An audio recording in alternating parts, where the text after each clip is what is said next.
حدیث شریف کې راځي ایاکم والشح، ای زما امت د بخیلي ځان وساتئ، فان الشح اهلک من کان قبلکم. بخیلي، حرص، طمع، لالچ د دنیا دا هغه ناجوړي دي چې سابقه قومونه یې هلاک کړل.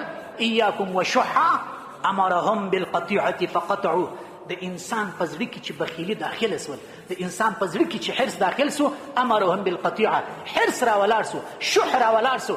اوله خلکو ته صله رحمي پرې کوي، په قطع دوی صله رحمي پرې کړه. نن د څونه خلکو سره زموږ تعلقات ختم شوي دي، صرف د مال په خاطر، صرف د پیسو په خاطر، صرف د دنیوي لالچ په خاطر. ته ماته په دې ټولنې کې راوښیه، په 100% کې ماته 10% راوښیه چې دا د دوی محبت تو بغض د الله د پاره، صرف د دنیا غرض. ماته دې دا شی رانه کوي او تاته مې دا شی نه کېدل، دغه ته وایي حرص. امرهم بالقطيعه فقطعوا. حرص را ولاړ سو بندگان او سابقه او متوتل سره رحمی پرې کې دوی پرې کړه. امرهم بالبخل فبخلوا. شح را ولاړ سو دوی ته د بخیلی حکم ورکړي، دوی بخیلی وکړل. امرهم بالفجور ففجروا. اخر ته د حرص او بخیلی داسې شی ده چې بندگانو ته د هر ګناه حکم ورکړي، دوی هر ګناه وکړل. دا مهم شی دی چې دا حرص ختم کو، بخیلی ختم کو. هغه سیرت، هغه هدي او هغه طرز او طریقه او عمده ژوندۍ کې د صحابه کرامو د ټولو خبرو خلاصه او مطلب هم دغه دی عزیزانو. بس د دې دپاره به کوشش کوو.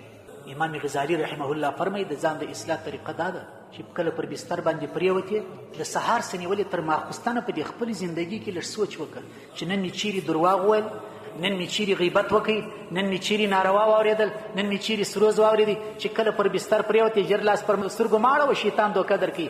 د دې خپل 12 ذاته زندګي په باره کې لږ سوچ وکړه چې کومې غلطۍ راسه سوي دي. دا خپل غلطي انسان ته معلومیږي چې دغه غلطي راسه سوي دي، سبا کوشش کوم چې دا غلطي به نه کوم.